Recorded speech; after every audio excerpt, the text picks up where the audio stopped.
tatu za ubatizo ambazo zimeelezewa vizuri katika Biblia. Number 1, kuna ubatizo wa mwili, the body baptism. Bwana Yesu asifiwe. Ambao mwili unazamishwa ndani ya maji mengi. Bwana Yesu asifiwe. Alafu kuna ubatizo wa roho ambao it is a spiritual baptism, ambao John the Baptist anasema ya kwamba kunaye yule anayekuja atakayewapitiza katika roho na moto. Bwana Yesu asifiwe. Akawaambia, mimi nawabatiza ubatizo wa maji mengi, lakini kuna yule anayekuja ambaye ni Yesu Kristo atakayewabatiza katika roho. So wakati ambapo wanafunzi wa Yesu wanapoongea na Yesu, wanapozungumza juu ya ubatizo, mara nyingi wanazungumza wakisema kwamba ubatizo wa Yohana, tumebatizwa kwa ubatizo wa Yohana. Wengine wanasema kwamba wamebatizwa kwa ubatizo wa Yohana, meaning that ni ubatizo wa kutumbukizwa ndani ya maji mengi na mwili ishara ya kwamba amekufa katika huu mwili wa dhambi, amefufuka katika mwili mpya. Bwana Yesu asifiwe, ambao si wa dhambi. Nao kuna ubatizo wa pili ambao unaitwa ubatizo wa roho. Bwana Yesu asifiwe. Ubatizo wa roho ni ujazo wa Roho Mtakatifu. Ndio Yesu anawaambia kwamba nendeni mkangojee, baada ya siku kadhaa Roho atakuja juu yenu, mtajiliwa na Roho wa Mungu na atawabatiza upya. Bwana Yesu asifiwe. Haleluya. Alafu kuna ubatizo wa nafsi. Nafsi yako inafanywa upya. Yaliyokuwa stored katika nafsi yako ambao ni maovu. Maana maandiko yanasema kwamba mwili utaenda katika mchanga, roho itaenda kwake Muumba, lakini nafsi itaenda katika hukumu. Sasa nafsi ndio inabeba your character that is held here on earth. Bwana Yesu asifiwe. Tabia zako ama mtindo wako ama yale mambo ambayo umekuwa ukiyafanya, ikiwa umekuwa mtu wa kuishi katika dhambi, dhambi haitahesabiwa katika mwili, bali itakuwa stored in the soul. Bwana Yesu asifiwe. Amen. Haleluya. Amen. Hello.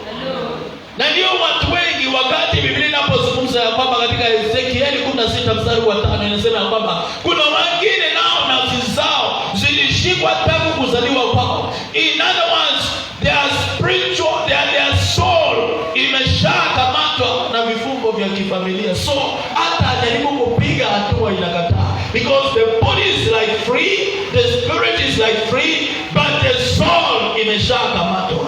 Bwana Yesu asifiwe. Lakini leo hii Bwana anakuweka huru katika jina la Yesu. Wakati unapopata ubatizo wa nafsi, inamaanisha ya kwamba nafsi imeondolewa katika zile vifungo zilikuwa zimefunga. Bwana Yesu asifiwe. Haleluya.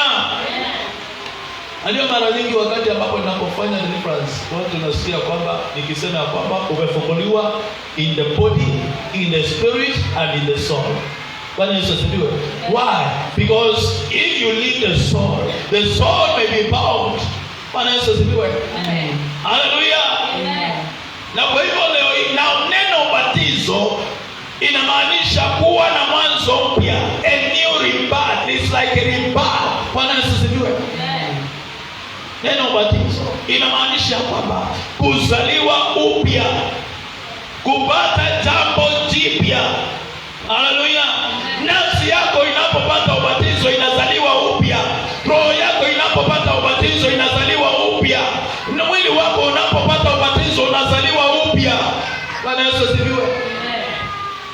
That's why mara nyingi watu wengi hawajajua hizi mbili, ubatizo huu in this two sectors. Lakini wamejua tu moja tu ya mwili tu peke yake, ile ya kuzamishwa kwa maji, na wanapewa cheti cha kumaanisha kwamba umebatizwa. Bwana Yesu asifiwe. Haleluya. Haleluya. Na hiyo siipingi kabisa, ni nzuri, ni ya maana ni ishara ya kukuambia kwamba hapa umekufa katika mwili wa dhambi na umeamuka tena katika mwili mpya ambao hujahesabiwa dhambi tena. Bwana Yesu asifiwe. Haleluya. Na kwa hivyo hata hiyo ya body kuna ya soul, and then ya soul, then the spirit. Bwana Yesu asifiwe. Kuna ile sasa nayo leo hii tutaizungumzia, inaitwa the financial baptism. Hallelujah. A rebirth of your financial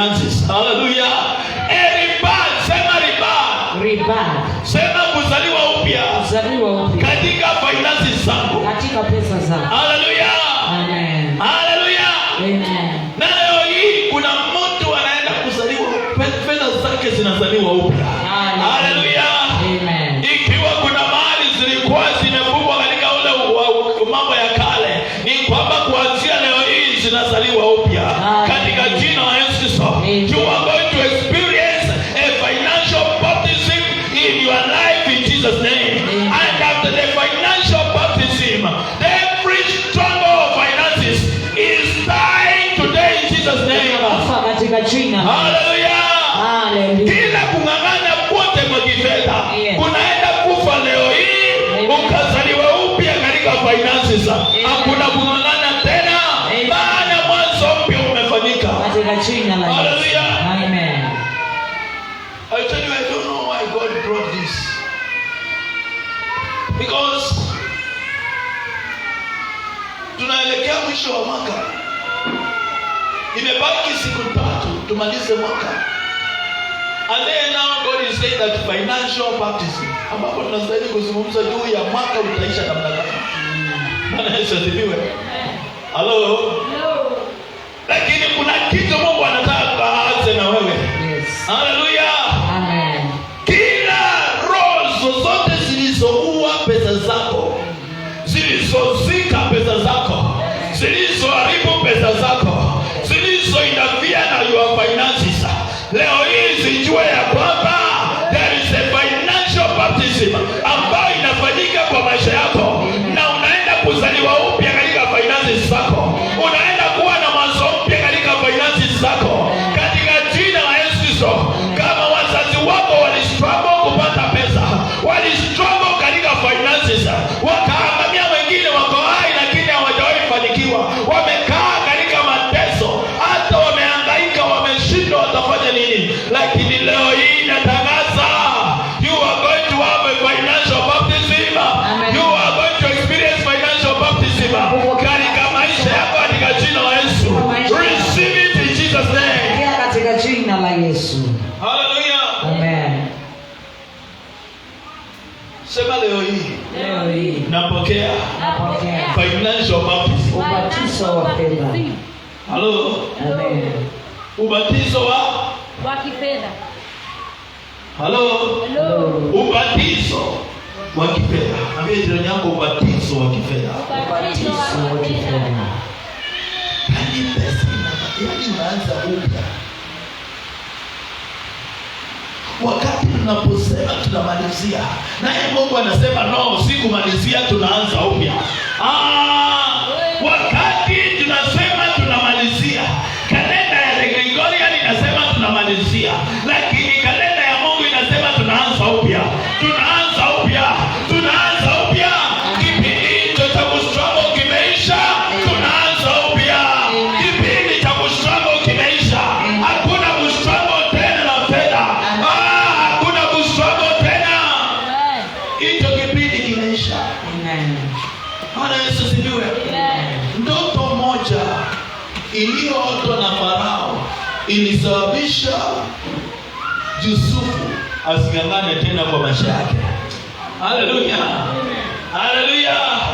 Ninaomba leo hii upokee interpretation ya ndoto tu moja hii ambayo itabadilisha anga ya pako ya kifedha. Amen. Katika jina la Yesu Kristo. I receive it in the name of Jesus. Haleluya.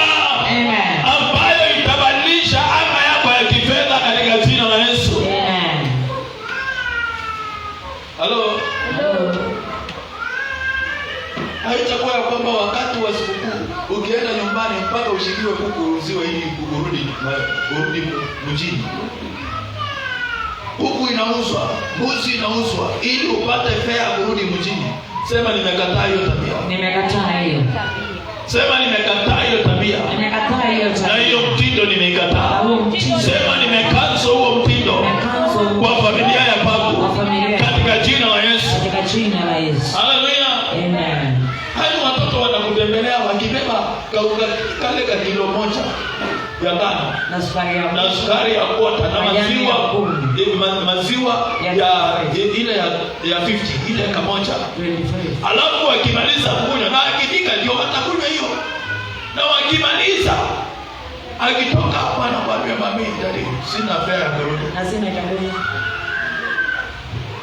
kagunia kalikuwa kameletwa hapo kama mahindi nusu, unamchotea kilo 50 unampatia. Unashika kuku ilikuwa pale kuku mbili, unauza, anapata fare ya kurudi. Ni faida ameleta ama ni hasara ameleta?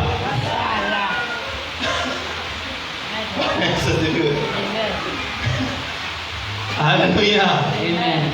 So sema nimekataa mambo ya hasara. Nimekataa mambo ya hasara. Sema anayeleta hasara kwa maisha yangu Anayeleta hasara aondokage mapema katika jina la Yesu. Sema roho ya hasara iondoe kwa maisha yangu. Mimi sitaletewa hasara. Watoto wangu ni wa faida, sio wa hasara. Maisha yangu ni ya faida, sio ya hasara. Ndoa yangu ni ya faida, sio ya hasara. Pokea hiyo katika jina la Yesu. Ninatangaza katika jina la Yesu, hakuna kubeba hasara tena, hakuna kubeba hasara tena. Maana roho ya hasara imeondoka. Sema roho ya hasara imeondoka katika jina la Yesu. Sema napokea ubatizo wa fedha kuanzia leo hii. Hakuna kustruggle tena. Roho ya kung'ang'ana imeondoka. Roho ya kung'ang'ana imeondoka. Sema Bwana Yesu, nipe strategy, nipe ubunifu mpya wa kufanya fedha, wa kutengeneza fedha. Pokea hiyo katika jina la Yesu. Receive it in Jesus name. Receive it in Jesus name. Somebody is receiving financial baptism. I declare you are receiving financial baptism in the name of Jesus. Wherever you are, wherever you are watching from, you are receiving financial baptism in the name of Jesus Christ. Any part of finances, any part of finances, independence of finances, financial independence. Oh, financial freedom is coming upon your life. Sema ninapokea financial freedom. Ninapokea financial freedom. Shout the big amen. Shangilia Bwana Yesu. Hallelujah. Hallelujah. Mambo ya kung'ang'ana ishe. Maandiko yanasema kwamba ni mimi ninayekupa. Mungu anasema ni mimi ninayekupa the power to create wealth. Sema to create wealth. Hallelujah. Sema kuanzia leo hii napokea power ya kutengeneza utajiri katika jina la Yesu. Hallelujah. Amen. Maandiko yanasema kwamba katika Joshua 6 mstari wa kwanza, Mungu maandiko yanasema kwamba ikawa wakati ule ya kwamba mji wa Jericho ulikuwa umefungwa ili kwa ajili ya wana wa Israeli kusiwe mmoja atakayeingia wala kutoka. Hello. Mji wa Jericho ukawa umefungwa, si kwa ajili ya watu wote, si kwa ajili ya Amaleki, si kwa ajili ya Moabu, si kwa ajili ya mataifa yale mengine, lakini kwa ajili ya Waisraeli. Now Jericho was straightly shut up because of the children of Israel. None went out, none came in. Amen. Hakuna aliyeingia na hakuna aliyetoka. Kwa hivyo unaweza fungiwa katika financial struggle, ukawa huwezi toka, huwezi fanya chochote. Bwana Yesu asifiwe. Unakaa ukiwa umefungiwa hapo, wewe peke yako, haikuwa ya wengine. Maandiko yanasema vizuri ya kwamba ni wana wa Israeli peke yao walifungiwa wasiingie na wala kutoka Jericho. Kumbe unaweza fungiwa wewe peke yako. Unafikiri kumbe unafikiri ya kwamba mmegongwa na uchumi nyote, kumbe kuna mtu ni wewe peke yako.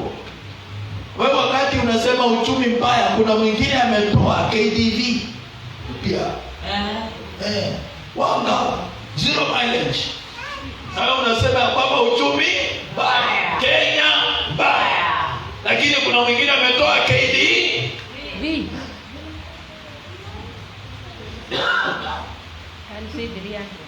Hello. Answer LC 300 ambayo inatoka milioni 30.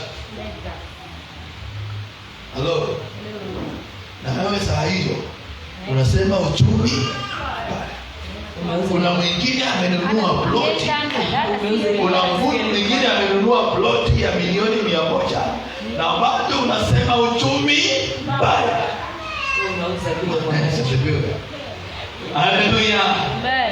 Haleluya. Wakati mwingine anaenda kununua na wewe unachukua ile kazi iko kwa nyumba, uuze ununue chakula. Bwana Yesu asifiwe. Na unajua ukianza kuuza auzaki vile ulinunua. Kweli. Lazima utalekishe bei. Ni bei ya kupeana tu. Bwana Yesu asifiwe. Amen. Sema nimekataa hayo maisha. Sema sitafukiwa. Sema sitafukiwa nje. Lazima niingie ndani. Lazima niingie ndani. Hata kama ni kwa kuvunja ukuta. Maandiko yanasema ya kwamba Joshua akaambiwa na Mungu, kwa maana wamefanya hivyo, nami ninataka ukaingie katika hii strategy, uzunguke ule ukuta na ukuta utaenda chini. Ninatangaza leo hii, kila ukuta uliokuwa unazuia usipate kupenya katika maisha yako, huo ukuta unaanguka. Unaozuia usipate hiyo ndoa, unaanguka. Unaozuia usipate hiyo kazi, ukuta unaanguka. Huo ukuta unaanguka. Unaanguka leo hii. Sema unaanguka katika jina la Yesu. Wangapi walio tayari hizo kuta zianguke? Kila kuta unazuia maisha yako usipenye, huo ukuta unaanguka chini katika jina la Yesu. Ukuta unazuia watoto wako wasipate elimu iliyo bora, huo ukuta unaanguka chini. Ukuta unazuia watoto wasipate kazi, ukuta unaenda chini. Ukuta unazuia ndoa zisipatikane, ukuta unaenda chini. Ukuta unazuia customers kuingia kwa biashara yako, ukuta unaenda chini. Ukuta unazuia usipate hiyo mamilioni, ukuta unaenda chini. Sema unaenda chini. Unaenda chini. Inua mkono mmoja, sema unaenda chini. Unaenda chini. Sema kila ukuta unaonizuia nisipate mafanikio chini. Sema chini. Sema chini. Katika jina la Yesu. Shangilia Bwana Yesu. Haleluya. Haleluya. Haleluya. Sema karakash. Sema karakash. Sema inaanguka. Karakasha. Halo. Imeanguka. Halo. Imeanguka. Karakasha. Imeanguka. Halo. Yeremia akaambiwa nimekupa uwezo na nguvu za kwenda, usijiite mtoto mdogo tena. Akaambiwa na Mungu, usijiite tena mtoto mdogo. Nimekupa uwezo na nguvu za kwenda kubomoa, kuangusha kila kuta zote na kuharibu kila chochote kilicholeta shida kwa maisha yako, na kumoa kila pando iliyopandwa na adui, na ukapande yaliyo mema, na ukajenge ukuta ulio mzuri wa baraka. Ninatangaza leo hii, tunaingia tubomoe sasa. Tunaingia tubomoe hizo kuta. Tunaingia kubomoa hizo kuta. Tunaingia kuharibu kila kitu chote ambacho adui alijenga kwa maisha yako. Tunang'oa kila pando iliyopandwa na adui ya kuzuia usipate mafanikio. Kila mti wa machungu kwa maisha yako tunang'oa leo hii. Mti wa machungu tunang'oa. Mti wa kilio tunang'oa. Mti wa mahangaiko tunang'oa. Mti wa kutozaa matunda tunang'oa. Tunaweka mti ulio na faida katika jina la Yesu. Shangilia Bwana Yesu. Haleluya. Unaweza bandiwa mti wa kilio wako, ikawa matunda unaovuna kwa ule mti ni kilio. Januari to Januari kilio. Ukabandiwa mti wa machungu, matunda yake kuangalia unaona ni kama mazuri, lakini imebeba machungu ndani. Sema nimekataa. Sema huo mti umolewe. Wangapi walio tayari umolewe? Mti wa machungu umolewe. Mti uliopandwa pale wa machungu ukamolewe.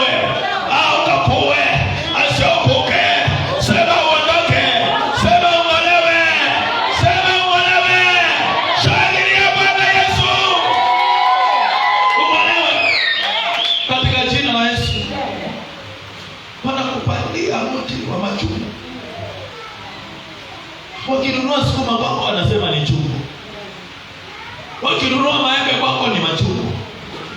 Wakinunua hata kitunguu ni chungu. Haivi. Paka unashinda kwani kila kitu ni mingi. Bwana Yesu asifiwe. Kumbe umepandiwa mti wa machungu na mti wa kukataliwa. Halo? Mungu kabani kuna mtu unaitwa mti wa wewe. Wewe bwana mtu. Kamote. Kuna wacha hii ya mganga. Kuna mtu mwingine kanapoka huwa kanasemekana kwamba baba ndio katengeneza maua sana ile maua inaselekana kwa harusi. Hana hivi. Ni kamuti kwa upendo.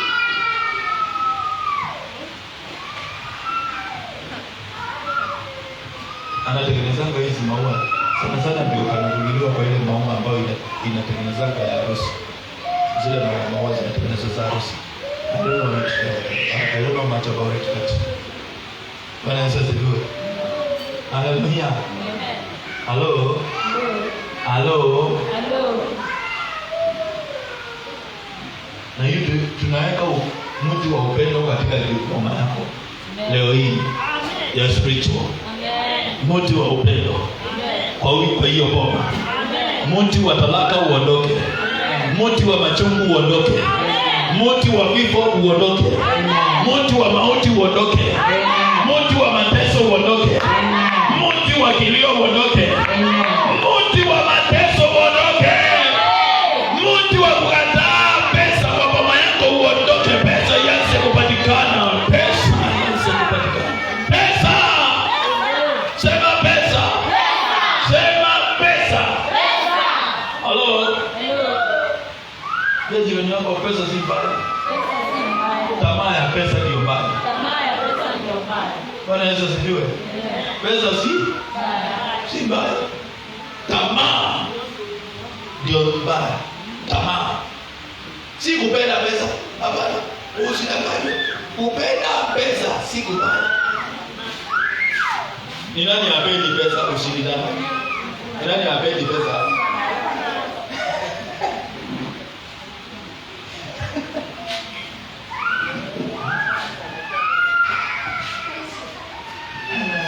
Kupenda pesa ni mwanzo wa mambo. Nani alikudanganya hiyo? Soma hiyo Biblia. Soma Message Bible. 1 Timothy chapter 6 verse 10 inasema nini?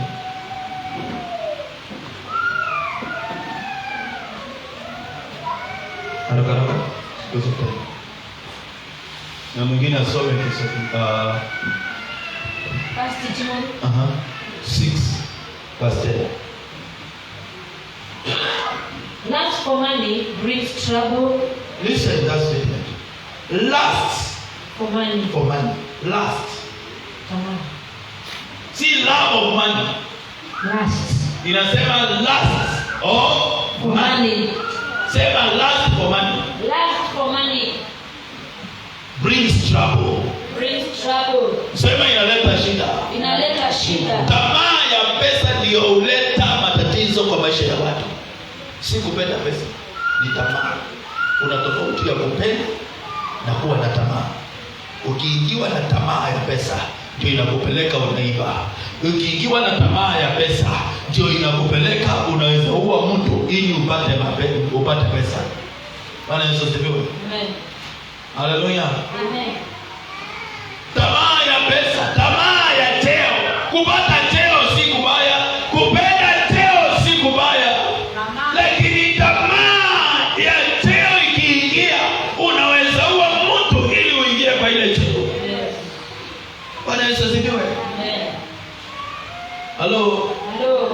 Hata kwa serikali tunasema ati wanauana kwa ajili ya cheo. Hata kwa kanisa wameuana kwa ajili ya cheo. Mimi najua pasta mmoja aliwekewa sumu kwa meza ya Bwana. Akakufa akiwa kwa madhabahu. Holy Communion. Anatumia Holy Communion, anafikiri ni Holy Communion, kumbe ni Dead Communion. Anaweza kupewa. Anafikiri ni meza ya Bwana, kumbe ni meza ya mashetani anakunywa sabio. Na mapepo ya watu wachawi. Mimi namjua hivi. Sikuambiwa, hapana, najua mpaka kwake. Bwana Yesu asifiwe. Alikuwa hata ni daktari, alikuwa amefungua hospitali yake. Chini akawekewa sumu kwa meza ya Bwana. Walikonia kiteremshi kufikishwa hospitali ya Makindu, akasemekana maini imesha katakata yote. Mesha maini na inaitwa nini? Mara yote imekatakata. Yesu hayuko, alikufanga kitabu. Bwana Yesu asifiwe. Amen. Haleluya. Amen. Kwa ajili ya watu walitaka hicho cheo. Walitaka wafanyike pastors pale. Hello. Sasa nashinda huyu ataua mwingine ili afanyike pastor. Sasa ataenda kupasta nini? Ameitwa na Mungu ama ni mashetani anamuita? Bwana Yesu asifiwe. Amen. Huyu ataua mwenzake ili afanyike pastor. Ni mashetani amemuita ama ni Mungu amemuita? Bwana Yesu asifiwe. Amen. Na wengine wameoa wengine bila kujua. Mtu anasimama mbele ya kanisa ya anaangalia kanisa fulani. Hii kanisa sihitaki hapa. Anaenda kusimama hapo, nafunga hii kanisa. Ninaharibu huyo mchungaji achanganyikiwe. Amen. Tamaa imesababisha watu wamefanya vituko. Bwana Yesu asifiwe. Amen. Hello. Andiko isemi ya kwamba kupenda, anayependa mwanamke ati amekosea. Hapana. Andiko isemi kwamba anayepata na tamaa. Hello. Na tamaa. Haleluya. Amen. Bwana Yesu asifiwe. Amen. Haleluya. Amen. Sema tamaa ni mbaya. Tamaa ni mbaya. Haleluya. Amen. Bwana Yesu asifiwe. Amen. Na tamaa ndio inasababisha watu wasitosheke. Ako kwa huyu, ako kwa yule, ako kwa yule mwingine, ako kwa ana msimamo. Ambia jirani yako tamaa ni mbaya. Tamaa ni mbaya. Ambia kuwa na msimamo. Kuwa na msimamo. Maana Yesu asifiwe. Tamaa, na kama nimeukwaza pole, maana utapona. Tamaa ni mbaya. Kama nimeukwaza nitaukwaza tena. Tamaa ni mbaya. Hello. Yeah, ni mbaya. Jirani yako tamaa ni mbaya. Tamaa ni mbaya. Tamaa inasababisha, ili msababisha mtu ambaye amegomweka hazina wa Yesu amsaliti kwa ajili ya tamaa. Tamaa inasababisha rafiki yako akakusaliti. Tamaa. Ukapenda rafiki yako lakini akakusaliti kwa ajili ya tamaa.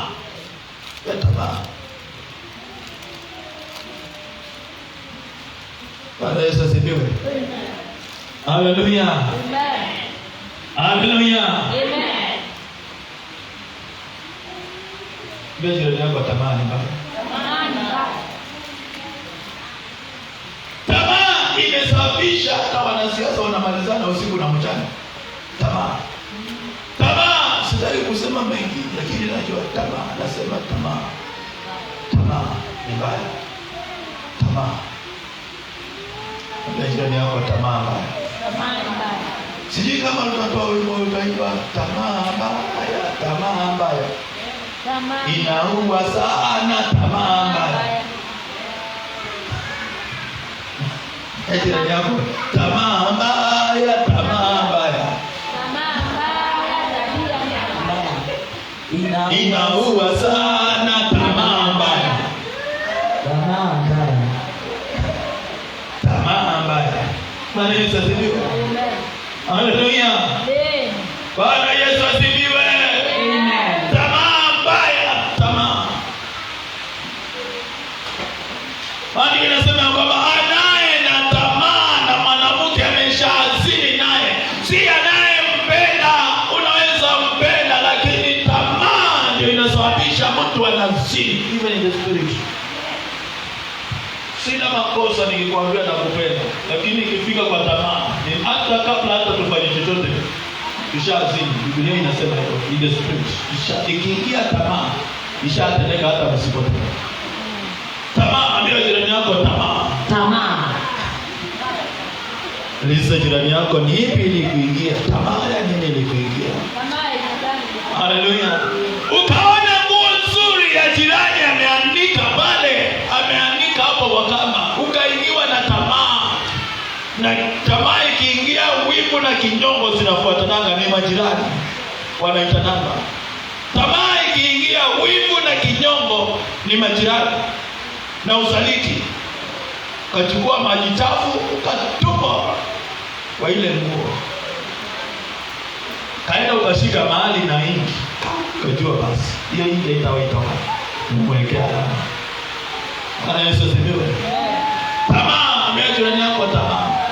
So tamaa ya pesa huleta trouble. Sema trouble. Sema nimekataa trouble. Nimekataa shida. Katika jina la Yesu. Katika jina la Yesu. Sema shida. Shida. Ondoka kwa maisha yangu. Ondoka kwa maisha yangu. Kwa maana leo hii. Kwa maana leo hii. Nimeleta talaka. Nimeleta talaka. Kwa maisha yangu. Kwa maisha yangu. Na tamaa. Na tamaa. Haleluya. Amen. Tamaa ameondoka kuanzia leo hii. Wangapi wanasema tamaa ameondoka? Hallelujah. Sema tamaa ameondoka. Ondoka. Sema tamaa ameondoka. Ameondoka. Haleluya. Tamaa inasababisha watu wanapigania shamba. Tamaa. Tamaa. Yaani unakatiwa shamba, imefika hapo. Jirani yako anakuwa na tamaa, anaona hapa amekatiwa. Ndugu yako anaingiwa na tamaa, dada yako anaingiwa na tamaa, mchoma anaingiwa na tamaa, andi anaingiwa na tamaa, watoto, majirani, hata makazi ni wanaingiwa na tamaa. Jirani anaingiwa na tamaa, anasema mpaka huku wa hapo ulikuwa hapa, anataka tu step moja tu aingie, yaani hata hajatosheka na ile ya kwake, na hata ukampatia hiyo step moja, bado kesho atadai ingine, maana amejawa na tamaa. Tamaa mbaya. Tamaa. Haleluya. Tamaa. Ambia jirani yako tamaa mbaya. Haleluya. Tamaa. Tamaa.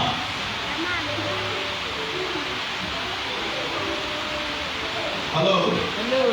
Tamaa inasababishana, ndio sababu hatukuitwa mbuzi, tuliitwa kondoo. Maana kondoo anakulanga ile iko hapa, lakini mbuzi anakulanga akiangalia ile koko, anaona ni kama ile koko ndio bora kuliko hii. Anauma hapa, anakimbia huko, asikie ni kipindi cha nzuri zimelia huko basi kwa shamba, anapinduka tena anaelekea huko. Iwe ni wakati wa kesha ndio zimezaa, anakimbia tena pande ile ingine, yaani ananga msimamo. Ndio hatukuitwa mbuzi. Ndio jirani yako ndio sababu hatukuitwa mbuzi. Ndio sababu hatukuitwa mbuzi.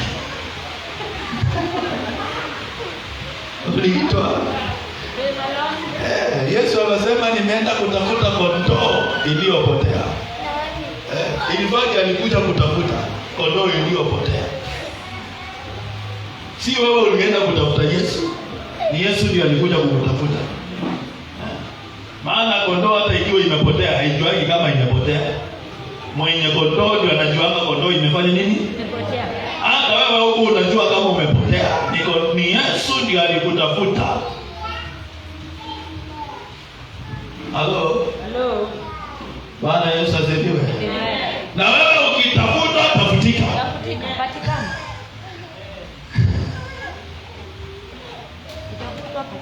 Haleluya.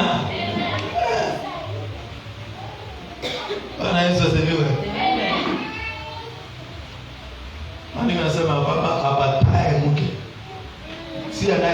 akuja ni yule anayetafuta apate.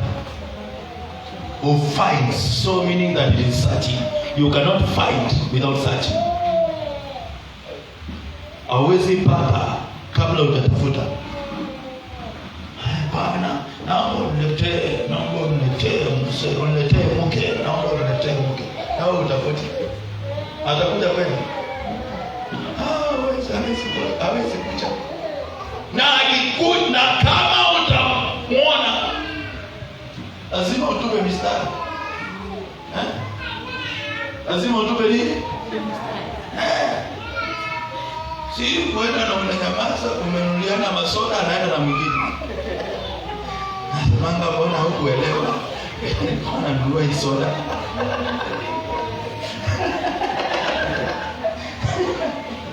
Vile ningangana nikinunua soda, nikikununulia chips na umeponyoka. Hakujielezea. Solomoni anajielezea vizuri. Ndio sababu in fact nimesoma Biblia, nikasoma nyimbo za Solomoni. Huyu jamaa alijua kujielezea. Yaani anajielezea mpaka hata akasababisha Queen of Sheba akiwa na mali yote na utajiri mwingi na watu wazuri wabao wa kumuoa, akaacha huko akasema naenda kwa akina Solomoni. Anaweza sivyo? Maana kuna tufai tulipewa, tulipita hapo. Hello.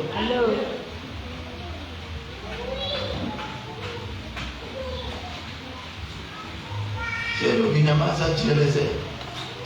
Wewe nini? Jieleze. Vizuri. Tupe mistari vizuri.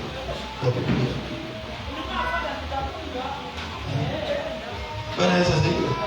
Maana sote itakuwa inaenda. Anakuja huko itaenda.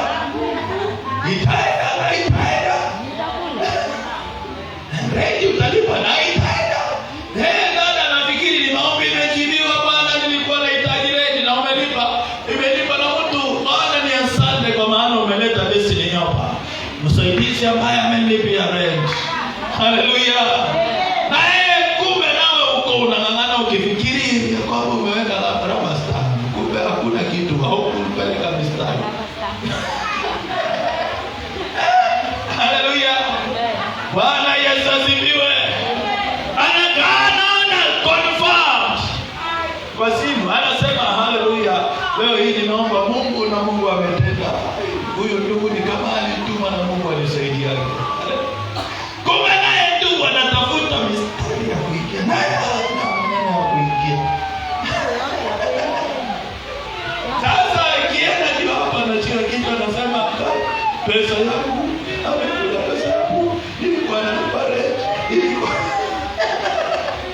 Lakini yeye ndio hakujieleza. Afanye nini? Nianze kujieleza mapema.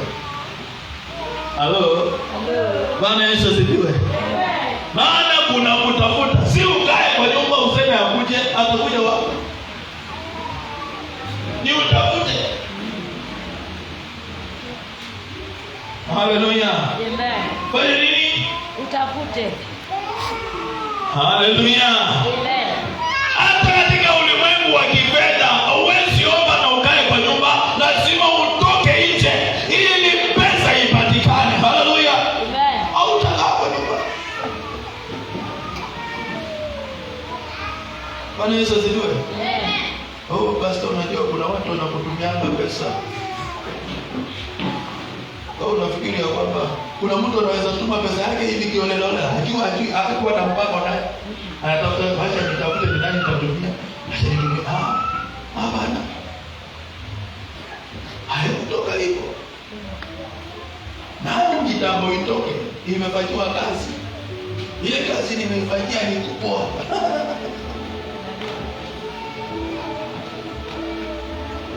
Bwana Yesu asifiwe.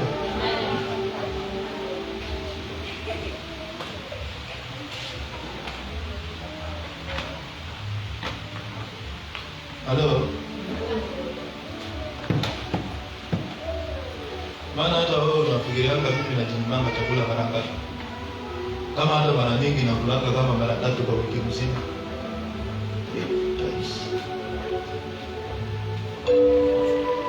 Leo tusikulagi lunch. Hata mara nyingi ni hata saa zingine sikumlagi tena. Nakula tu chini.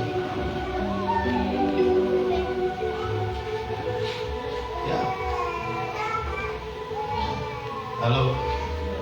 Unajua usipokula hata jioni ile chakula saa zingine nakulanga. Hata hiyo kote ni kidogo.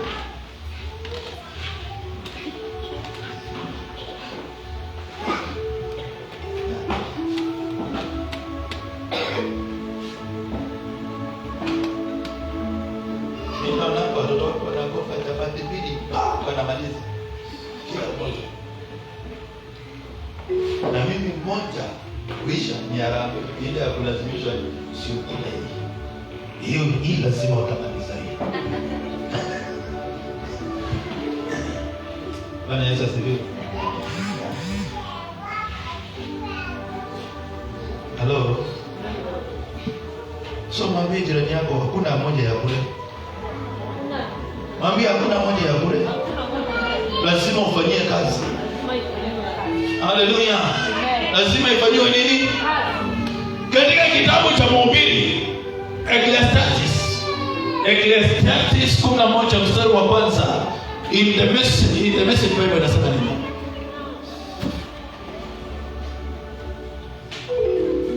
Nani ako na good news? Good news Bible kwa Biblia, kwa simu yako. Yako ni taji gani? Holy Bible, kusoma hiyo Holy Bible. Nani mwingine? Taji gani? Ecclesiastes 11 verse 1. Holy Bible. Nafikiri nitasema hiyo. Hapo. Expository, soma hiyo. Yeah.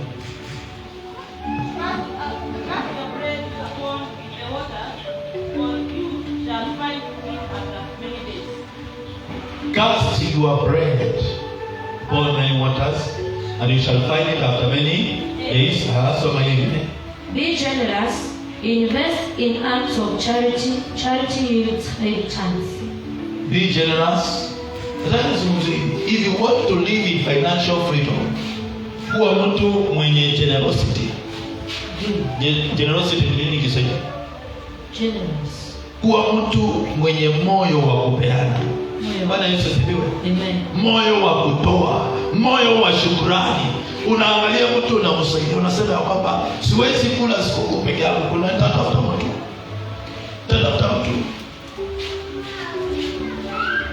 Bwana Yesu asifiwe. Amen. Nitatafuta mtu nikule naye siku, nimpatie hata kama si kitu kingine kikubwa, au hata kama nikauka kwa kilo moja. Bwana Yesu asifiwe. Amen. Generosity inafunguanga milango. Haleluya.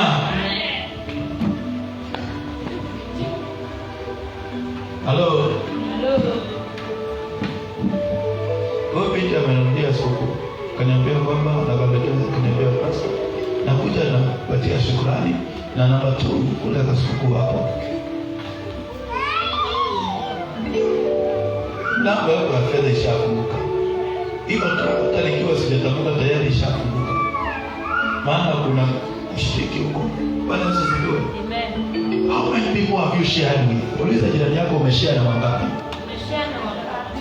Sio mimi niliandika hiyo Biblia. Imeandikwa vizuri. Bwana Yesu asifiwe. Amen. Kuwa generous. Hapo kamkate kako unakula peke yako kwa nini? Sio utafute mtu ushiriki naye. Usiniambie umeshiriki na mama yako na baba yako nyumbani ama wazazi wako ama ndugu zako na watoto wako. Ni sawa watoto wako na ndugu zako. But now, apart from the family lineage, umeangalia mwingine unaweza kuwa msaada kwake. Apart from watu wa familia, umeangalia mwingine unaweza shiriki naye. Tuko msimu wa siku. Bwana Yesu asifiwe. Uliza jirani yako umeshiriki na wangapi? Umeshiriki na wangapi? Bwana Yesu asifiwe. Amen. Hiyo itakufungulia milango. Giving. Generous giving inafunguanga milango ya kifedha kwa maisha ya mtu. Bwana Yesu asifiwe. Number 2, kitu kinaitwa investment. Ukisoma NCV Bible na ESV inasema hivi, invest what you have because after a while you will get a return. Invest what you have. Investment inasababishanga fedha zako zinaanza kuongezeka. Haleluya. Wangapi walio tayari wapokee roho ya investment katika jina la Yesu, ili fedha zako zianze kuongezeka?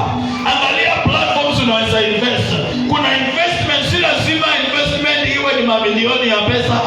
Hata unaweza anza na 500, 1000. Kuna various kinds of investments zinaweza kukuzalia zaidi. Bwana Yesu asifiwe.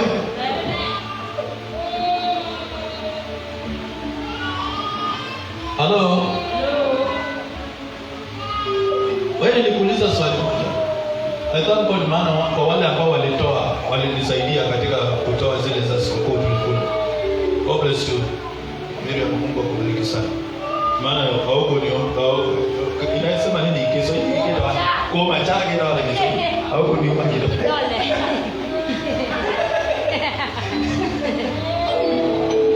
Hauko ni saniti. Bwana Yesu asifiwe. Yeah, just one call na ukarespond. Kaniambia man of God, itakuja na hii saa hii.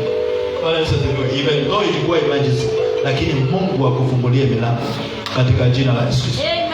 Haleluya. Maana tulikuwa tunatafuta baraka. Vile ambavyo tutapata baraka.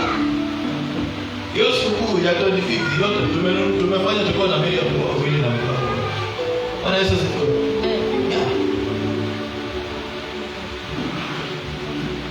Na ndugu Cheko naye akatubariki na vitu zingine tulitumia hapa. Bwana Yesu asifiwe. Tukakula mpaka sweet na biscuits. So generosity inafunguanga milango. Bwana Yesu asifiwe. Nikafanya hiyo ambayo tulifanya hapa, na nikaangalia wengine nikawanunulia, nikasema out of my family, nikaangalia nikasema kwamba nitanunulia fulani na ninunulia fulani sikukuu. Si kwa kwamba niko na pesa nyingi, hapana, but because there is something I wanted to happen in my spiritual life. Bwana Yesu asifiwe. Haleluya. Bwana Yesu asifiwe. Generosity inafunguanga fedha kwa maisha yako. And I pray in the name of Jesus Christ, Bwana akupe roho ya generosity katika jina la Yesu. Haleluya. Number 2 nimesema investment. Once kutafuta ni wapi unaweza invest. Usifanyie tu kibarua pesa yote ukikula. Hapana, weka tafuta vile ambavyo unaweza invest. Invest, weka biashara ambazo zinaweza kuzalia. Weka vitu zinaweza kuzalia pesa. Ingia kwa vikundi ambazo unaweza ungalika mkafanya mambo ambayo yanaweza kukuzalia. Bwana Yesu asifiwe. Haleluya. Fanya investment. Invest in various places. And after a long time, after a long time, you shall get return. Sema return. After a long time, you shall get return. How many times have you invested? How many places have you invested? Kisa jirani yako umeinvest kwa mambo ngapi? Umeinvest kwa mambo mangapi? Ama yote unapeleka kwa watu. Yesu asifiwe. Haleluya. Imagine kila siku ungekuwa unaweka tu shilingi 100. For 366 days ungekuwa na shilingi 36,600. That's 6,600. Singeanza biashara. Hapo siku na biashara kazini. Hello. Wacha tufanye the simplest. The simplest. Weka 20 bob kila siku. Kwa mwaka uko na pesa ngapi? 7,320. 7,000. No, 7,000. It is 7,320 shillings. Bwana Yesu asifiwe. Hello. 7,320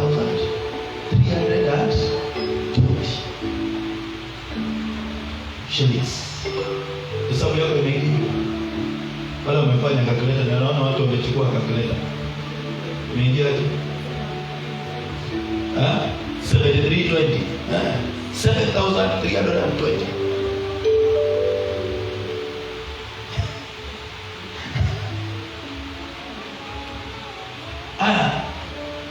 Miaka 5 ambao umekuwa ukifanya kibarua. Weke tu miaka 5 tusiweke mingi, miaka 5. Hata wote hata tusiweke miaka 5. Tuchukue hiyo 7320. Siko na biashara. Siko na biashara. Halo? Iko na? Si hapo kuna biashara? Wewe ukipewa 7,000 saa hizi kwa kibanda, uongeze kwa hiyo kazi, sitakupatia boost kubwa sana. Saa hii upewe hivi 7,320. Na tunaenda to the list 24. Wiki mzima 140. Hebu niambie, ni nani wiki mzima unakaa hivi wiki mzima? Ile kibarua umefanya haujalipwa 140 shillings.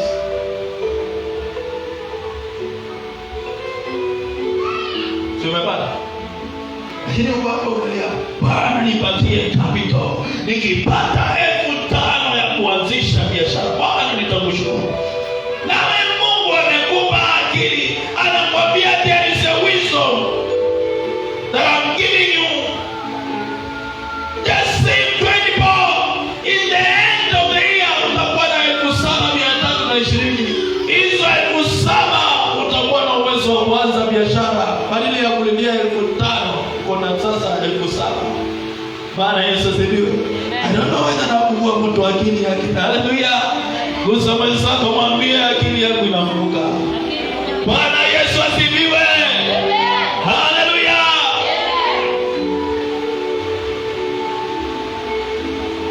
Katika financial baptism unapokea kitu kinaitwa divine wisdom or a renewed commitment to financial stewardship. A renewed commitment to financial stewardship. Unakuwa na divine wisdom. Hekima ya kiungu inaingia ndani yako, vile unaweza manage finances zako. Bwana Yesu asifiwe. Halo? Vile unaweza manage pesa zako. Mungu anakupatia hekima ya kiroho, hekima ya kipekee. Apart from the 10% you don't know. Usifikiri Mungu yuko concerned more on only the 10%. I'm also concerned with your 90%. Unapelekanga wapi hiyo 90%? Unapotoa 10% yako unatoa kwa Mungu ni sawa. Lakini 90% unafanya kazi nayo nini? What do you do with your 90%? What benefit have you received from your 90%? Ile imebaki. Because we talk more about 10%, but we have not talked about the 90%. We have not followed up the 90%. Hiyo 90% unafanyanga kazi nayo nini? Bwana Yesu asifiwe. Sasa jirani yako 90% unapeleka wapi? Ni nini unafanya nayo? Bwana Yesu asifiwe. Haleluya. Haleluya.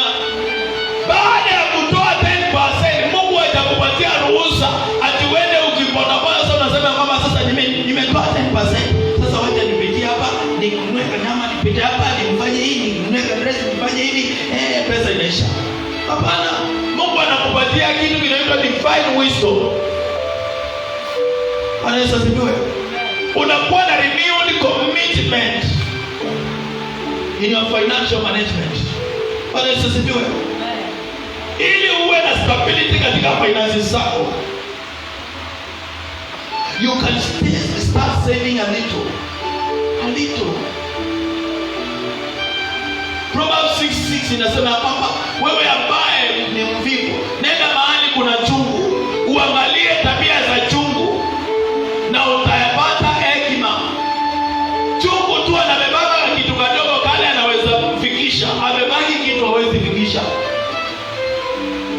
Yesu asifiwe. Wangapi wameona chungu akibeba vitu akipeleka kwa shimo? Ana nauma hivi, anabeba vitu nyingi. Especially wakati ambapo kuna kiangazi, unaona anabeba nini? Tule tuliitwa nyasi. Anabeba, anaingia kwa shimo. Hawezi beba kitu, hawezi fikisha. Hivyo naye Mungu azungumzie ufanye kitu ambacho huwezi fikisha. Bwana Yesu asifiwe. Ni upeleke pole pole, utapata ya kwamba baadaye you have grown to be great. Bwana Yesu asifiwe. Ikiwa tungekaa hivi tuseme ya kwamba hii ministry tutakaa hivi sasa tungojee siku ile pesa inapatikana kwa wingi tufanye mambo, mpaka wa leo tungekuwa pale kwa barabara. Bwana Yesu asifiwe. Bali kaingia Mungu akanipa strategy, akaniambia kwamba anza mahali. Tafuta kila mtu, tujipea mwezi mzima, kila mtu akuje na kabutika moja. Watu wanaenda wanatafuta miti. Kabutika moja tunakuja tukaanza kugongelea mabati zaidi moja.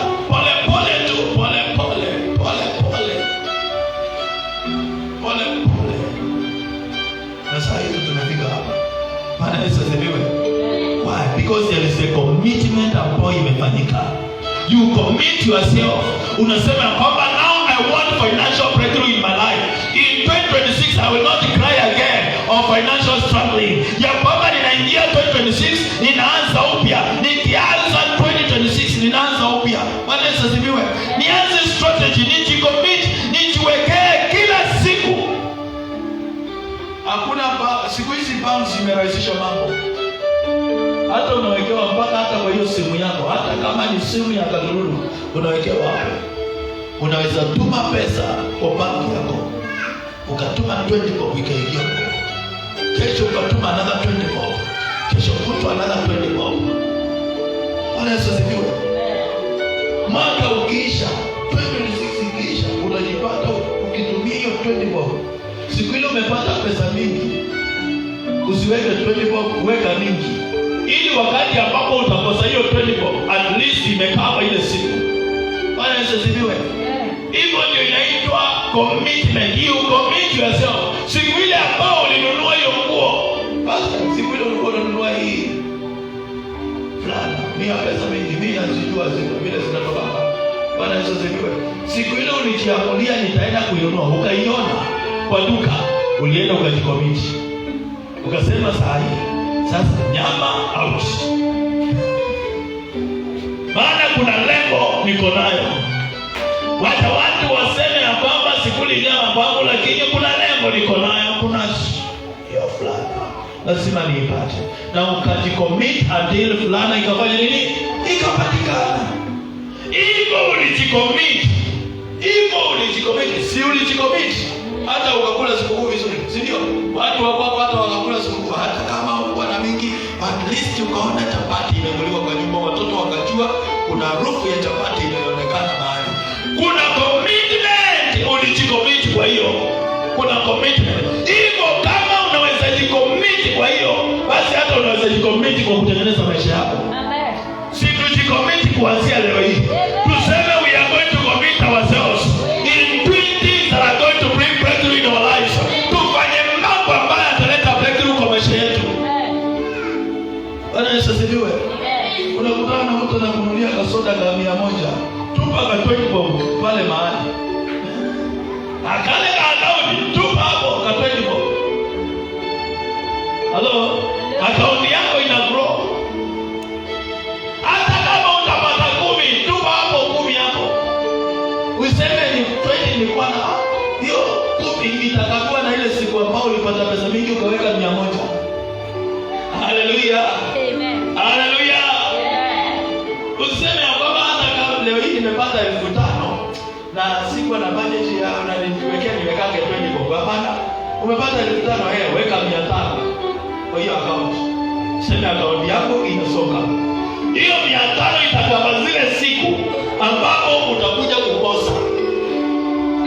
I don't know whether I'm getting it. Somebody is getting something. Bwana Yesu asifiwe. Commit yourself. Sema commitment. Say don't go moja, sema my father. Give me the spirit of commitment in my life. In Jesus name. Patie Bwana sadaka nzuri ya makofi. Hallelujah. You commit yourself also in receiving the teaching. Kwa kupokea mafundisho. Unajicommit kwa kupokea kwa kutafuta mafundisho, kufuatilia mafundisho ya how to overcome financial struggling. How many times have you gone to your Google? You have Googled about overcoming financial struggle. Ama ile unaangaliana tu ni content making peke yake tu. Unaangaliana katuni wakicheka, unaangalia watu wakicheza, unaangalia hivi. Sawa, I have no problem with that. But how many times have you used hiyo simu yako ya kutafuta how to overcome financial struggle? Ni nini ulienda kutafuta hicho kitabu? Kuna e-books ambazo zinafundisha hiyo. Kuna watu ambao wameandika how to overcome. Kuna watu wamefanya mafundisho how to overcome financial struggle. Kuna watu wameingia kwa TikTok. Wewe unaendaga kuangalia funny making ama unaangalia nini? Enda hapo kwa TikTok, tafuta watu ambao wanaelezea how to begin a small business with little money, as much as like 500. Bwana Yesu asifiwe. Hallelujah. Upate hekima kwa watu wengine. Maandiko yanasema kwamba yule anajionanga yeye ni mwerevu kuliko wengine, anajidanganya mwenyewe. Ni maandiko, si sawa. Wewe tafuta watu wakupatie hekima. Hello. Chukua vitabu ambavyo zinaongea juu ya finances. How many times have you read about books talking about finances? Ni mara ngapi? Umesikiza watu wangapi leo hii kuitana mkutano business entrepreneurs, watu wa kufundishwa mambo ya kibiashara?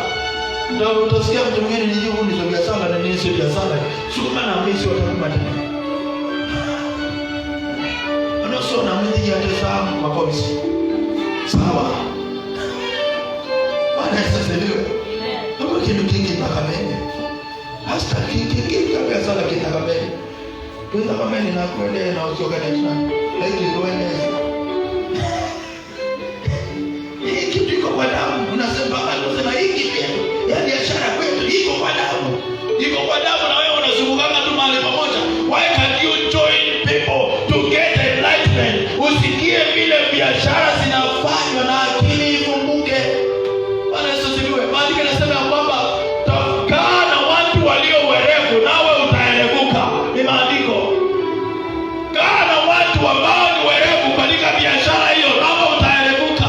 Kuna kitu nilisumusa on Thursday hapa inaitwa the knowledge of association. Receiving knowledge of association. You associate. Knowledge ya kushirikiana na watu. Interaction. Una interact na watu. Na usikubali uinteract na watu ambao wako chini yako. Tafuta watu walioenda mbele yako. Interact na wao. Kaa na wao. Waulize. Na waulize hata kama unajua jibu. Waulize hata maswali. Bwana Yesu asifiwe. Hello. Mimi kusema ukweli, nimekaa hapa niko na wachungaji hapa. Lakini hakuna mmoja ambaye kuja akaniambia, akaniuliza, "Prophet, naomba unielezee." Ni sawa. Mimi niko na wito wa uchungaji. Niko nayo iko ndani yangu na nimesikia sauti vizuri. Lakini nifundishe jinsi ya kuwa mchungaji. Hakuna mmoja. Hakuna. Bwana Yesu asifiwe. You learn. You ask questions. Hata kama unajua unauliza tu maswali. Kuna vitu hata zingine mimi nazijua, lakini napigia walio juu yangu na wauliza maswali. Nauliza hebu niambie hii na hii inaenda kaje? Na mtu akifika hapa na hapa na hapa inaenda kaje? Bwana Yesu asifiwe. Hello. Ili ni combine ile knowledge niko nayo, in that process kuna kitu kingine ataongezea. Bwana Yesu asifiwe. Hallelujah. So shirikiana na watu ambao wanaweza kukuinua. Acha kushirikiana na watu. Hiyo simu yako imejaa. Hebu niambie, hiyo simu yako kutoka namba 1 mpaka 20. Ukinunua hiyo simu hivi, waambie mtu ya kwamba nimekosa 20, nimekosa 200. Anaweza tuma saa hiyo. Hata 50. Iko shida. Si ni kweli? Halo? Anza kuassociate na watu ambao watakuinua. Sema Bwana Yesu, nipe neema nishirikiane na watu ambao wataninua katika maisha yangu, katika jina la Yesu. Haleluya. Watu ambao watakuonyesha chama ambao unaweza ingia. Ikiwa wewe unajicommit ile chama, si unajua hiyo chama unaenda hiyo merry-go-round. Mnatoa pesa ngapi usiniambie? Bwana Yesu asifiwe. Mnatoa ngapi hiyo chama? Na si unajicommit unahakisha imefika. Si unahakisha imefika. Hiyo ya Zambule. Si inafika. Kama inafikanga basi na wewe jicommit. Kama hiyo chama ya maziko. Si umejicommit kwa hiyo mpaka unatoa welfare. Au kuna siku umelalisha pesa ya welfare? Si inaenda. Kwa nini usijicommit hata hiyo yako? Useme vile nimejicommit kwa ile, hata ya kwangu nitajitolea hivyo. Nikae ni kama kuna mtu amenisukuma, ananiambia lazima iingie hiyo pesa. Lazima hiyo pesa iingie. I pray in the name of Jesus Christ, you receive the power of commitment in Jesus name. Hata Mungu hapendaji watu ambao ni wavivu, anapenda watu ambao wamejicommit. Commit yourself, read books. Kama hujui kusoma vitabu, chukua hiyo simu, sikiza watu ambao wana mafundisho ya mambo ya pesa. Bwana Yesu asifiwe. Kuna watu wanaelezea kwa Kiswahili na kuna watu wanaelezea kwa Kizungu. Enda kwa ile lugha unaelewa nayo. Kuna wengine hata wanaelezea kwa Kikamba na kilugha ya nyumbani. Bwana Yesu asifiwe. Amen.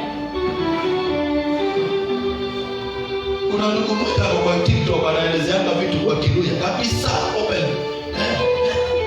Unasikiza unajua kumbe pesa inatafuta kwa hiyo. Bwana Yesu asifiwe. Kuna watu kwa TikTok. Sio kwa TikTok. Sio na sisi kwa TikTok huko. Kama hujui Kizungu na Kiswahili ingia hapo kwa Kikamba. Kuna watu. Kuna kijana hapo hapa Machako sana anafundisha na Kikamba kabisa pure Kikamba. Bwana Yesu asifiwe. Mambo ya pesa.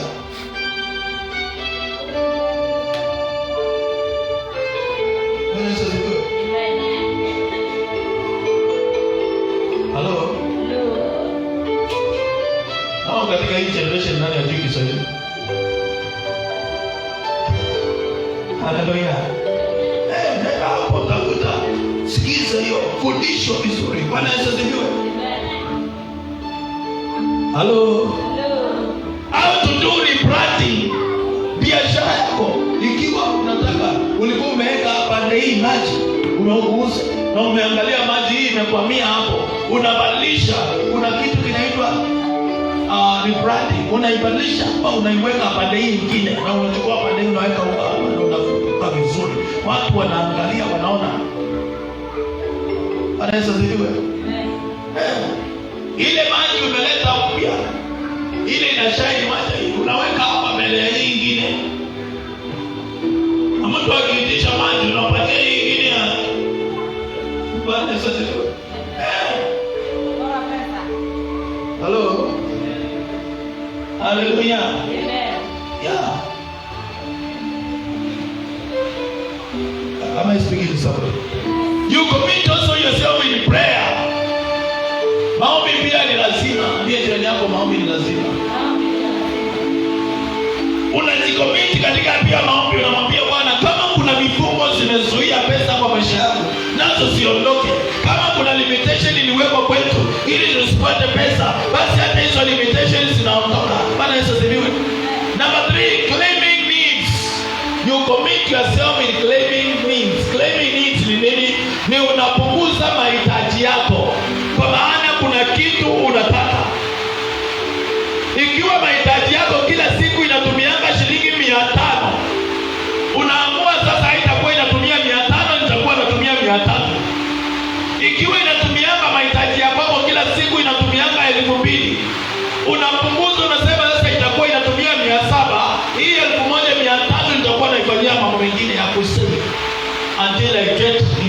gallon of water in it. Bwana Yesu asifiwe. Haleluya.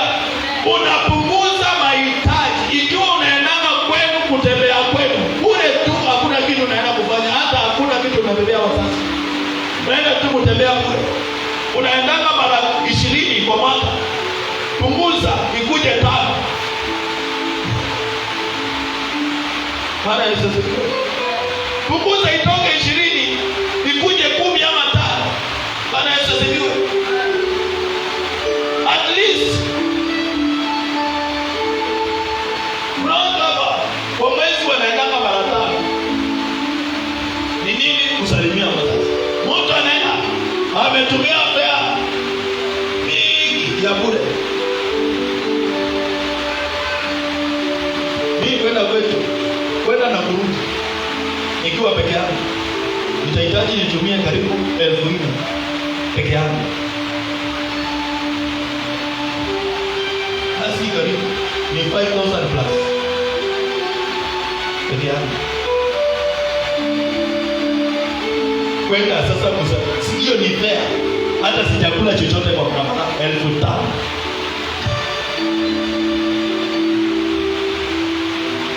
Bwana Yesu asifiwe. Sijakula hata kwa barabara.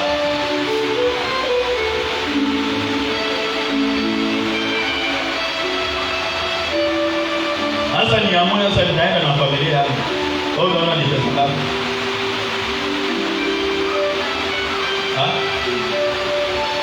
Na niwe naenda kwa mwezi mara 2. Nitatoboa. Sinieli kama ni wazazi ni bwana tayari. Sinieli ni watumii hiyo pesa. Watumii. Na niamue basi kama ni kwenda ni mara 1 kwa mwaka ama mara 2 ama 3. Naenda mara 3. Nilishe. Bwana Yesu asifiwe. Lakini unaenda mara 20. Naomba ufanye nini? Umepeleka nini? Ni nini umepeleka? Ni mchele kilo 1. Na ukifika ni wewe umekula.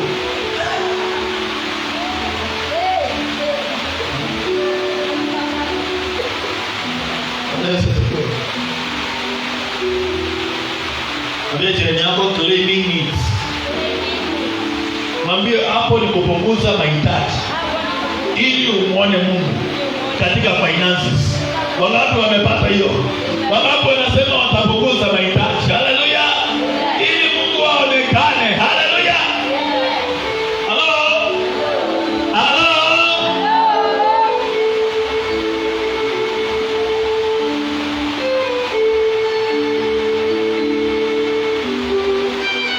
Kuna mtu anaenda kupokea transformative moment in managing money.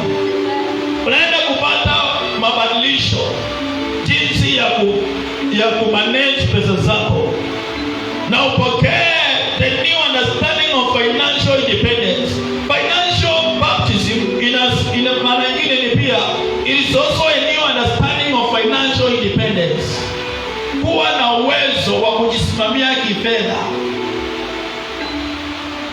Si kila wakati hata chumvi ishe unataka kupigia mtu akununulie chumvi. Bwana Yesu asifiwe.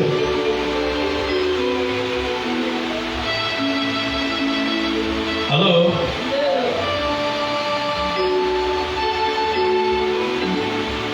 Kwa mfano mtu aliyeniitisha nilisema hapa siku. Mtu akaniambia, "Prophet, naomba unisaidie." That time hapo unisaidie. Mimi niko na hitaji ya shilingi 250. Nikaona asubuhi ameniambia mambo ya 100. Sikuye kaka 50. Sasa anaitisha shilingi 250. Nikaona wacha nimtumie 1000 tumalize hii mashida yote.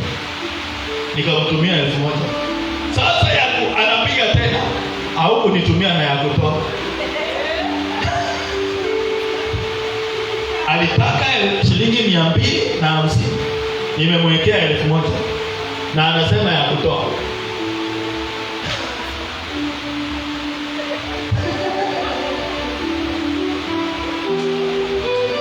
Kwa hiyo unaweza fanyana naye. Una reverse.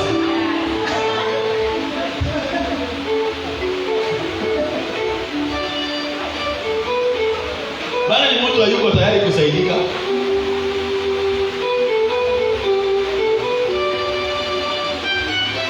Kuna watu hawataki kusaidika kabisa.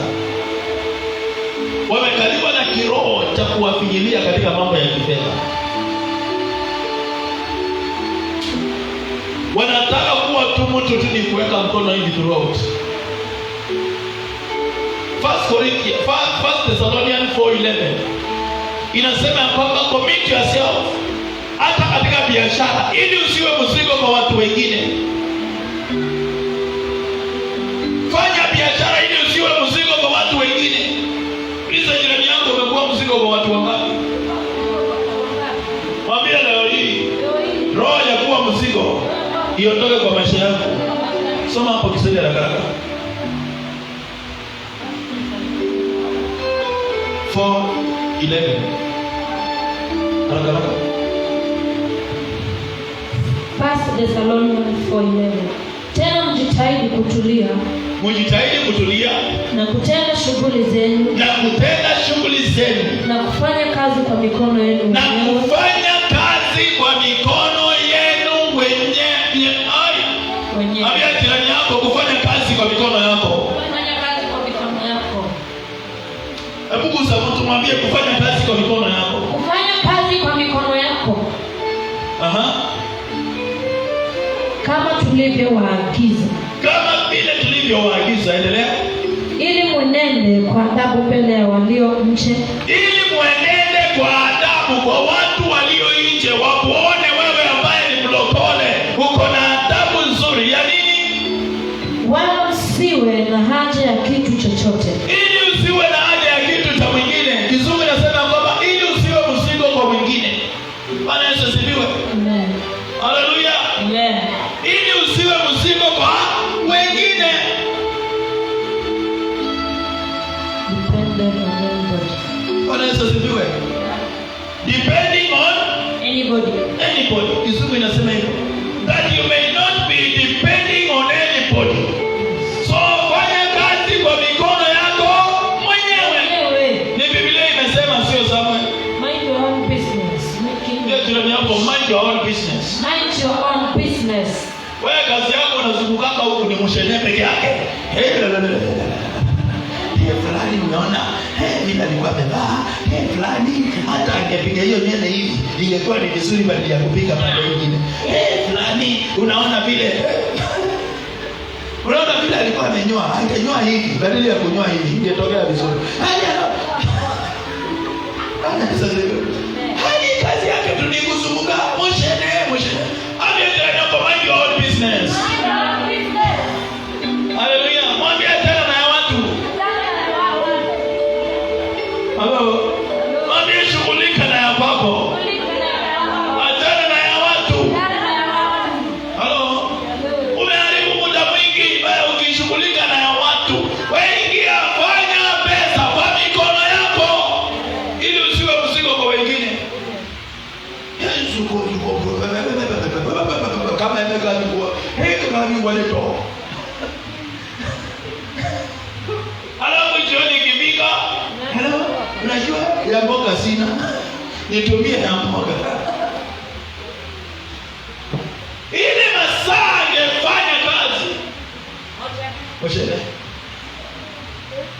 Maudhi. Yo maudhi everywhere. Sema roho ya maudhi. Iondoke. Sema iondoke. Halo. Yes. Na ukiona mtu anakuletea mshahara anataka kukusimia kazi yako, mwambie tafadhali kuna mahali nilikuwa nimeshikana, naomba nitakuita masaa mengine ambayo nitakuwa sijashikana. Bwana Yesu asifiwe. Kai mtu anakuletea mshahara pale ukikataza sio mpaka hata karibu ujikane kidole. Maana mtu amekuja hapo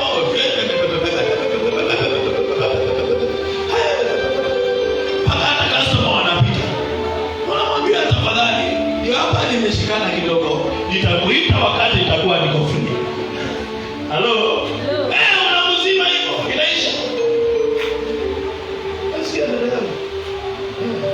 Unazima mtu hivyo, namwambia tafadhali nimeshika. Halo? Maana baadaye angalia watu wenyewe, baadaye jioni ikifika ndio wanaitisha ya sukuma. Anapiga masimu, ndio anatafuta ile duka ataenda kukopa.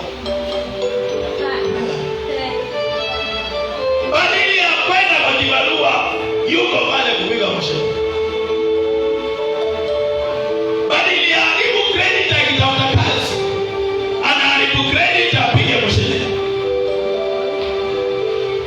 Hadi ametoka mpaka na upload sasa ameingia kwa simu. Ani credit anatumia mpaka hata anaingia kwa tunukiwa. Tunukiwa zinaisha, anaenda kwa nyingine. Mpaka anafuatia storobona. Inaitwa storo. Bwana Yesu asifiwe. Haleluya. Hata mabomba kwa nyumba nao. Halo. Bwana Yesu asifiwe. Mind your own. Sema from today, I will mind my own business. Sema I will mind my own business. Hallelujah. Sema nitafanya kazi kwa mikono yangu mwenyewe, ili nisiwe mzigo kwa mtu yeyote. Patie Bwana sadaka nzuri ya makofi. Hallelujah. Increase the value in your storehouse. The value your pocket. Una increase value ya mfuko wako. Leo hii kuna watu value ya mfuko yao ni shilingi 100. 1,000 ikiingia sahi hapo kwa mfuko, I tell you hakai chini. Yaani anasikia ni kama kiti ni kama inamsumbua. Yaani anatafuta mpaka hiyo 1,000 itaenda aje. Inatafuta vile itaenda. Yaani anasikia ni kama inaleta shida. Hapo kaefu kaende. Ikibaki 100 ndio anatulia.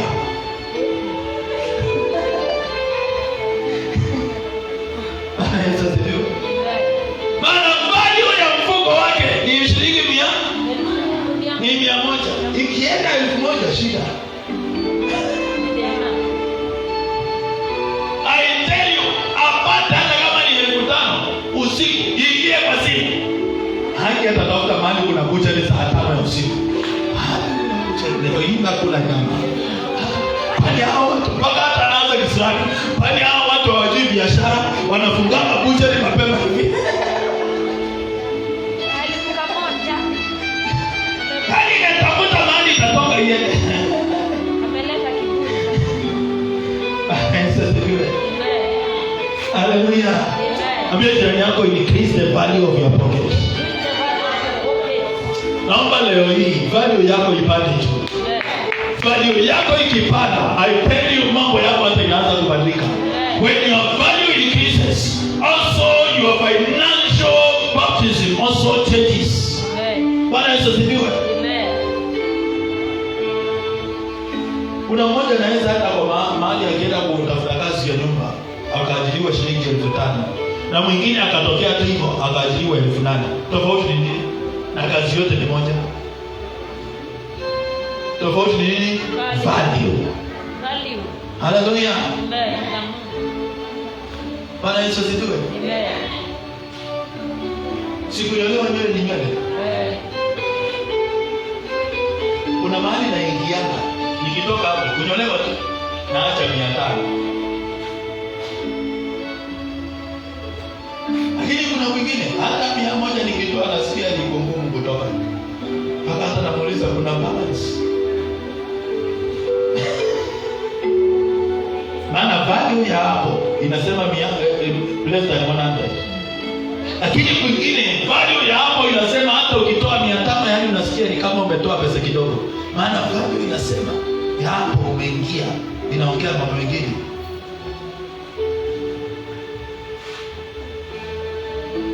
Bwana Yesu asifiwe. Nikiingia pale nenda nikunywe kikombe cha chai. Niambiwa shilingi 100, nitasema 100 sana. Hakuna tu niko nimekuambia. Hata ningeambiwa wapi utasema hapana, ni kwa ni 100.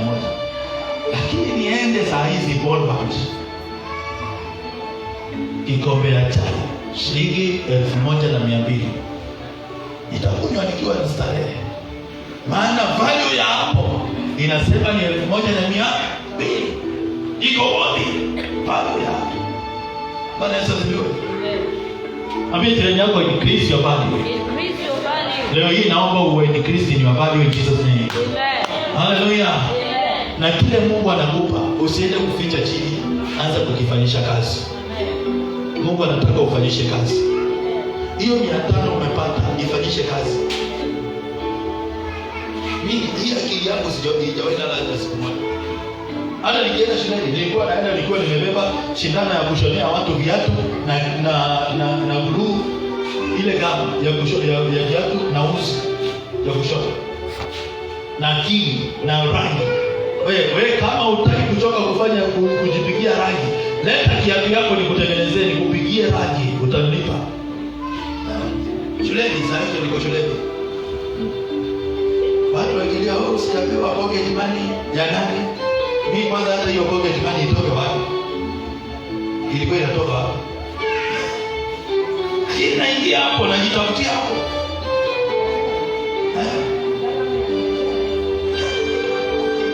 Hiyo ni damu ya biashara.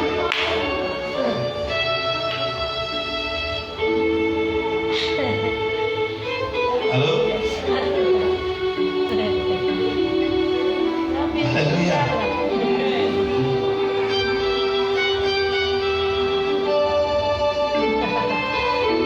Hallelujah. Amen.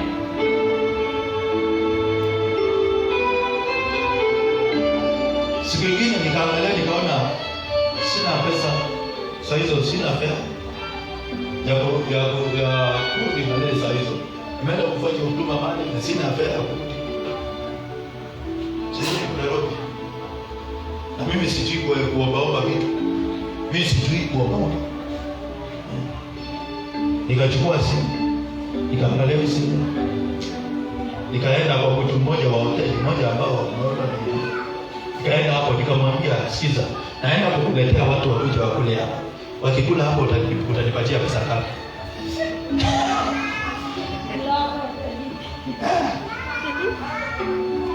Akaniambia mtu ikula shilingi 500 kwenda juu. 500 kwenda juu nitakupatia 50. Ikifika 1000 nitakupatia 200. Kama mimi nikajua hapo basi. Fare hapo imepatikana. Nikachukua simu. Stop, nikanunua kanatunukiwa. Nikapigia watu. Hello, fulani uko wapi? Uko hapa ndio hapa kuna mahali nataka nikuonyeshe tena. Haya fulani uko wapi? Hii ni masaa ya lunch imeshafika. Sitaote mahali ndio tukule. Hapana wewe tafuta wewe. Basi njoo nikuonyeshe.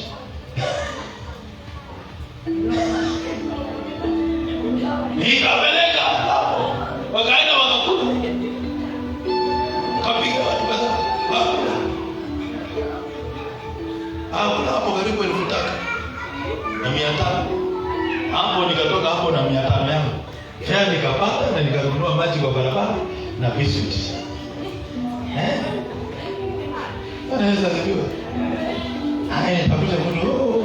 Si nimekuwa na pesa. Na mimi niko na haki. Bwana Yesu asifiwe. Amen. Hallelujah. Amen. Hello. Hello.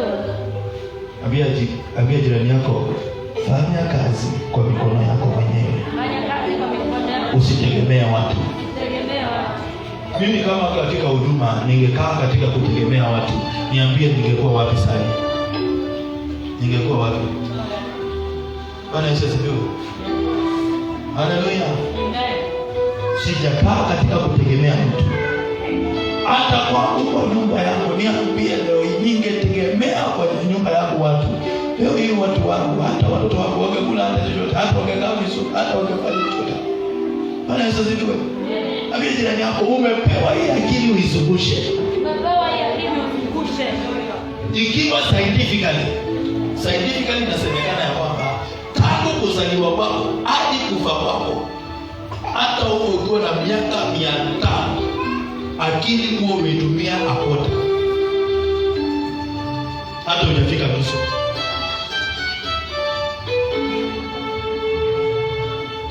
Ikiwa hiyo akili yako hata hujafika nusu, ni apota tu unatumia. Si upandishe kidogo tufanye mama. Amen. Hello. Si upandishe? Ndio. Fani ipande kidogo. Uone makubwa yakifanyika.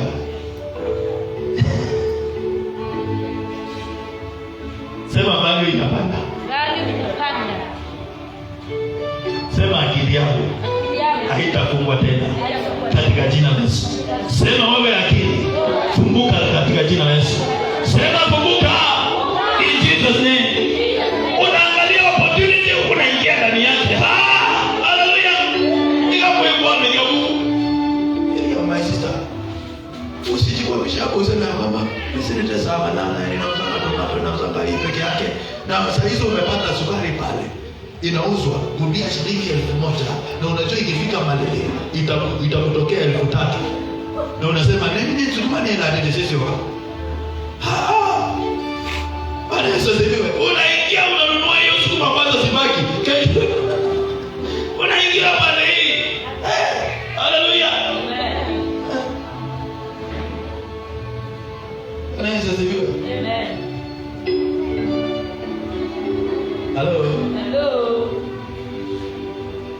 Sekili imefunguka sasa. Siufanye kitu sasa. Si lazima uuze kitu. Thank you very much my sister. Niliona ukiwa umeposti mambo ya viatu vya shule. Na utaniona ninunue moja. Customer umepata sasa. Bwana Yesu asifiwe. Hana duka lakini at least ameng'ang'ana ameweka kwa mtandao. Anasema niko na viatu nauza. Bwana Yesu asifiwe. Amen. Hello.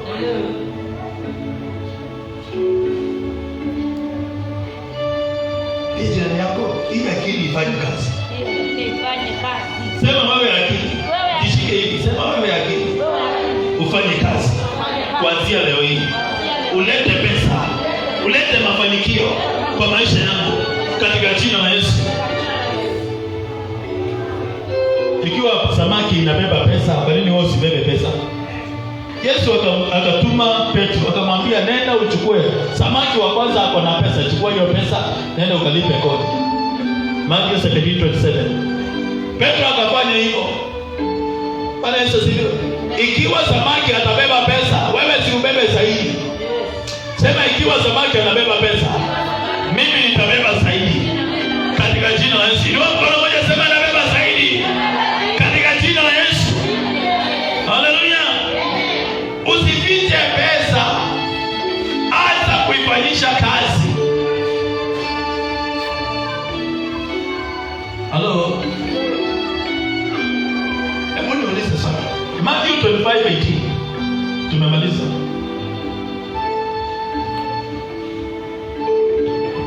Matthew 25:18. Lakini yule aliyepokea moja alikwenda akafukua chini akaificha fedha ya bwana wake. Afanye nini? Akaificha chini na akaficha. Usikubali kuficha hiyo pesa. Itumie kufanya biashara. Bwana Yesu asifiwe. Hello.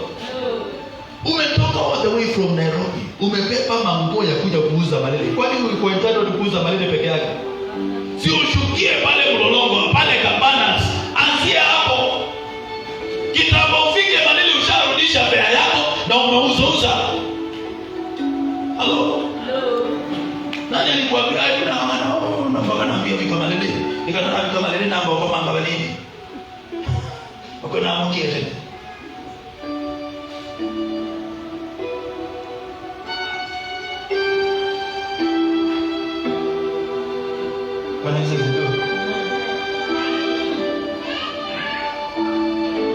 Hakuna kitu kizuri kuchukuliwa chini. Hata kama alisema kwamba msiawa ndio sawa nyama. Basi, hoteli la mwasabi. Ongea na hakuna kitu kuchukuliwa kwa urahisi. Kuza mwenzako mwambie hakuna kitu kuchukuliwa kwa urahisi. Unaweza sijui.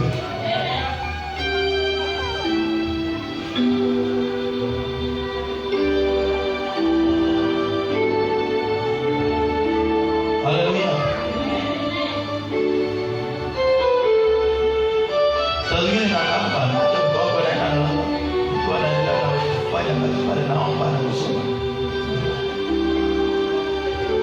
Nakaa saa 9. Naenda nalala saa 11 nimeshaamka tena.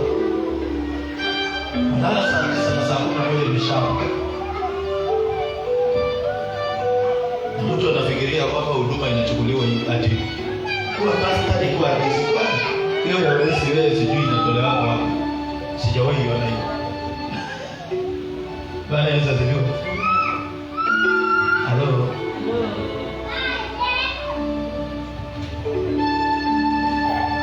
Kwa hiyo anza kuuzia pale Kabanas. Itakapofika pale utakuwa tayari. Umeuza hata umerudisha fedha na umeuza umepata hata unaweza hata malizia njiani. Ufanye kusema tu niache nifike Malele nipumzike ili kesho niamke tena nikirudi Nairobi. Si hilo ulikuwa unataka ni pesa? Ilikuwa lazima ufikishie watu wa Malele. Ilikuwa ni lazima ufikishie watu wa Salama. Bwana Yesu asifiwe.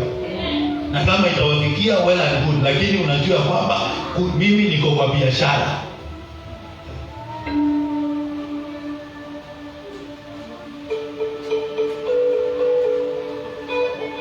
Nilikuwa nanunua sweets. Naweka kwa kato. Na biscuits. Nikitoka hivi kwa wholesale, kwanza nazikatia hapo, naweka kwa kato. Nachukua biscuits nazipasua kwa kato ile kubwa na pasua hivi naziweka zingine hapo. Na naanzia hapo. Nikitoka hivi kwa mlango hivi 2 meters hapo nikutana na mtu hapo anataka biscuits. Siwezi mwambia kwamba atinunue kwa wholesale hapana. Na namuuzia hapo hapo napata faida yangu hapo. Tunamaliza. Iko. Bwana Yesu asifiwe. Nasema nini? Hapa. Bwana Yesu asifiwe. Halo. Halo. Hii profeta amekuwa mbaya na kufundisha watu mambo ya pesa. Afundishe watu kwenda mbinguni. Afundishe.